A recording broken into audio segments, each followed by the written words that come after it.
እንኳን ደስ አላችሁ እንኳን ደስ አላችሁ እንኳን ደስ ያላችሁ የድካማችን ፍሬ አረ ድምጽ በጣም እኮ ነው ሙርዴን ሙዚቃ አልገባችሁ ምን አርጋ ነው የተቀበለች አረ ራስ ዘፈን ግጥሙን ቀየረችው እኮ የእንኳን ደስ አላችሁ ሙዚቃ በጣም በልባችን ውስጥ የተቀመጠ ሁሌም የምንወደው ሙዚቃ ነው እንግዲህ ይሄንን ሙዚቃ ነው መዝሙር ነው ግን የሚባለው መዝሙር ነው የሚባለው የምረቃ መዝሙር ተማሪዎች ሲመረቁ በመላው ኢትዮጵያ እንግዲህ አሁን እንደሚታወቀው ተማሪዎች የልፋታቸውን ውጤት የሚያዩበት ጊዜ ላይ ነው ያለነው የምርቃት ሰዓት ነው ያንን በማስመልከት የአዲስ አበባ ዩኒቨርሲቲ መተናል እንኳን ደስ አላችሁ ብለን ደግሞ ባለችን ድምጽ ሚሊዮን ድምጽ አለው እኔ ለኝ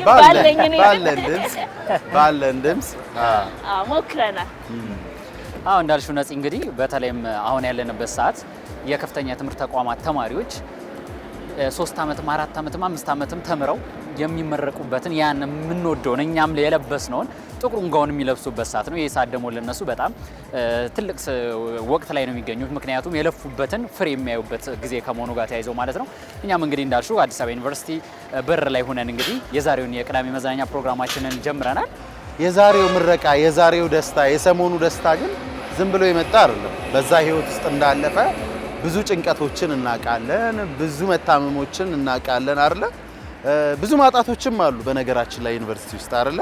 ጥሩ ነገር ዩኒቨርሲቲው የሚያቀርብልን ምግብና መጠጥ እንዳለ ሆኖ ግን ብዙ ማጣቶችም ብዙ ችግሮችም አሉ የማይረሱ የምናስታውሳቸው ለህይወታችንም መሰረታዊ ትምህርት ያስተማሩን በርካታ ችግሮችን አልፈው ነው የሰሞኑ ወጣቶች የሰሞኑ ተመራቂዎች ይሄንን ጋዋናቸውን የሚለብሱ ልንክደው ማንችለው ሀቅ የዛሬ ደስታ በብዙ መስዋዕትነት በብዙ እንቅልፍ ማጣት በብዙ መጨነቅ የመጣ ደስታ መሆኑ 3 አመትም 4 አመትም 5 አመትም እንደየትምህርት መስካቸው የሚማሩበት አመትን አሳልፈው ልክን ጥቁሩን ጋውን ካደረጉ በኋላ የሚሰማቸው ደስታና የሚሰማቸው አሴት ትልቅ ነው። ምክንያቱም የለፉበትን ፍሬ የሚያዩበት ቀን ከመሆኑ ጋር ተያይዞ የቅዳሜ መዝናኛን የሚመለከቱም እንግዲህ ተመልካቾች ልጆቻቸው ቤተሰቦቻቸው እንግዲህ የምረቃ ሰዓት ላይ በዚህ አመት ተመራቂ ተማሪዎች ሊኖሯቸው ይችላልና እንኳን ደስ አላችሁ ማለት እንፈልጋለን። ከዛ ባሻገር ግን ቅድም አንተ እንዳልከው በርካታ ሌሊቶችን እኛም ያሳለፍነው ስለሆነ በርካታ ሌሊቶች በጭንቀት በደስታ አንድ ላይ በጋራ በሆነው ተማሪዎች ያሳልፉበት ነው። አንዳንድ ተማሪ መውጣት የማይፈልግበት ሁኔታ ይኖራል። ያን ፍቅር ያን አንድነትን ከመፈለጉ ጋር ተያይዘው አንዳንዱ ደግሞ ከጭንቀት ተገላገልኩኝ ልፋቴን ሀሴት በማድረግና ፍሬውን በማየቴ እግዚአብሔር ይመስገን በማለት ደግሞ የዛን ቀን በጣም ደስታው ከፍ የሚል ተማሪ ይኖራል። ከዛ ባሻገር ግን ብዙ ነገሮችን የሚያስተምረን ነው ግቢ ብዬ አስባለሁ። ያው ማህበራዊ ህይወትን የምንማርበት ነው። ከቤተሰቦቻችን ጉያ ውስጥ ወጥተን በራሳችን መቆም ለመጀመሪያ ጊዜ የምንሞክረው ወደ ዩኒቨርሲቲ ስንመጣ ነው። ከዚህ ባለፈ ደግሞ የነገ ህይወታችንን ነገ ከግቢ ከወጣን በኋላ የስራ ህይወታችንን ሁሉ የምናስብበት ነው። የስራ እድል ለራሳችን የምንፈጥርበት አዲስ ምዕራፍ የምንሻገርበት ነውና ዛሬ በቃ የደስታ ቀን ነው።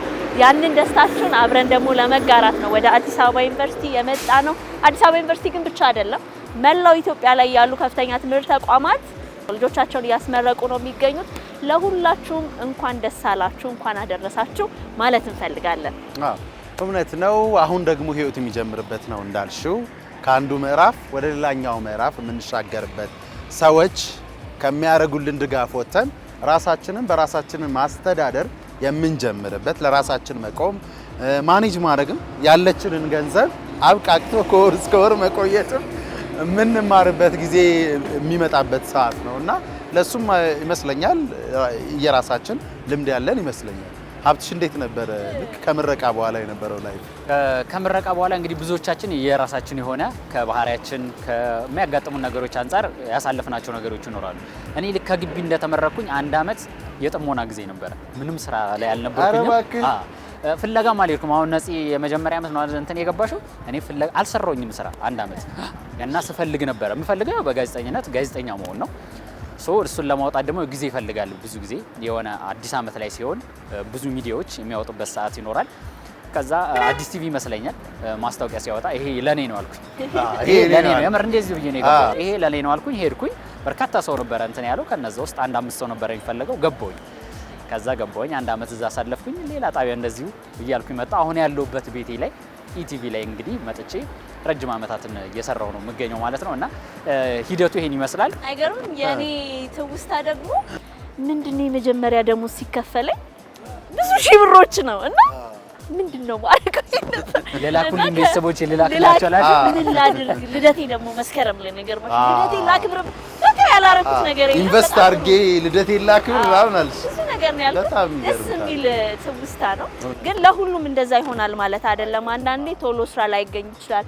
የወደድነውን ስራ የተማርነውን ስራ ቶሎ ላንሰራ እንችላለን እና ያንንም ታሳቢ ማድረግ አለብን። ሁልጊዜ ፋሲካ የለም፣ ሁልጊዜ ፋሲካ የለም ትላለች አይደል? አንዳንዴ ደግሞ ችግርም ሊኖር ይችላል። ስለዚህ ያለንን እድል እንዴት አድርገን እንጠቀመው። ግዴታ በተማርንበት መሆን አይጠበቅበትም። ስራዎችን ግን እየሰራን ራሳችንን ዝግጁ እያደረግን መጠበቅ አለብን እንላለን። አዎ እናንተም ስላወራችሁ እኔም ላውራ እንዴት ነው የሚለውን ማለት ነው። ያው ቲያትሪካል አርት ነው የተማርኩት፣ ቲያትር አርትን። ስለዚህ ክፍለ ሀገር አካባቢ አፋር ነው ተወልጄ ያደግኩት። እንቅስቃሴው እምብዛም ስለሆነ እንዲህ አይነት ነገሮች ደግሞ በደንብ ማዕከል የሆነችው ከተማችን አዲስ አበባ ነች እና ወደዚህ መምጣት ግዴታ ነበር። እህቴና ወንድሜ ብዙ ደስተኛ አልነበሩም፣ ግን ከጓደኞቼ ጋር ተመካከረ። ሀረር የነበረ ጓደኛ ያለ፣ ከዛ ቆቦ አካባቢ ደግሞ የነበረ ጓደኛ ያለ ራያና፣ ስለዚህ ወደዚህ መተን ሶስታችንም ስራ ለመፈለግ ተነጋገርን። አንዲት ባግ ነው ይዤ የመጣሁት። እዚህ ማንም ሰው አልነበረኝ፣ ጓደኛዬ ጋር ነበር የመጣሁትና መጣን፣ ተገናኘን፣ ተመካከርን። አዲስ አበባን ሶስታችንም አናውቅም። መጥቻ አውቃለሁ፣ ግን ይሄ ቦታ በመለየት መንገድ አላውቀውም ነበር እና እየጠየቅን ታክሲ እየያዝን በእግራችን እየሄድን የመጀመሪያ ጊዜ ሰፈር ይሄድክ? አላስታውስም፣ ይመስለኛል ላንቻ ነው የሄድኩት። ለመጀመሪያ ጊዜ ላንቻ ነበር ወይ ላንቻ እንደዛ ነው ብቻ የሄድኩት እና ተሰብስበን በቃ የሆነ ቦታ ይጠቁሙናል፣ ደርሰናል ብለን ከታክሲ እንወርዳለን። ከዚህ አሁን ያለነው 6 ኪሎ አይደለ? ከዚህ የሆነ ፒያሳ ድረስ ምናምን በእግራችን እንሄዳለን ቦታውን ፍለጋ። አንተ ወከድሮም ነው አይደለም? ታክሲ ያለበትን ቦታ አናውቅም፣ የሚያዝበትን ቦታ አናውቅም። እና ጠይቁም እንዴ አሁን አዲስ አበባ ላይ አሁን ጠይቅና አይታወቁም። ይኸውልህ ብዙ የቴሌቪዥን ጣቢያዎች ዋና ቢሮአቸውን ብዙ ሰው አያውቅም የት ቦታ ላይ እንዳለ ጣቢያዎቹና እዚህ መሰለኝ እንትን ጋር ውረዱ ምናምን ትባላለህ። ልክ ስትወርድ አይ እዚህ አይደለም እዛ ታች ነው ትባላለህ። በእግር መሸክሸክ ነውና በተንን ሲቪያችንን በተንን። ያልበተንበት የቴሌቪዥን ጣቢያ የለም። በተንን ማታ ላይ በቃ ነገ እንገናኝና የቀሩን ቲያትር ቤቶች ምናምን ደግሞ ሲቪያችንን በትናለን ተባባልን ጓደኞቼ ጋር። ጧት ተነስቼ ስደውል ጓደኛዬ ድጋሚ እንዳትደውል ሰልችቶት ነው ደከመው በቃ ወጣለትና በአንድ ቀን ድጋሚ እንዳትደውል እኔ አልሄድም፣ እንደዚህ ማስታወቂያ ወጥቷል ብለውኛል ሀረር ቴሌቪዥን። ስለዚህ ሀረር ቴሌቪዥን ሄጄ እዛ አፕላይ አደርጋለሁ እዚህ በቃኛል አሉኝ። ጓደኛዬ ጋር ተያይዘው ሄዱ የቆቦ ልጅ ጋር። በሚገርም ሁኔታ እዛ አሳኩ። ኤሊ ግን ለጋዜጠኝነት ሙያ የከፈለው መስዋዕትነት እሺ። ከዛ እኔ ያው እዚህ ቆየው የተወሰኑ ወራቶች መምህርነትን ሰርቻለሁ።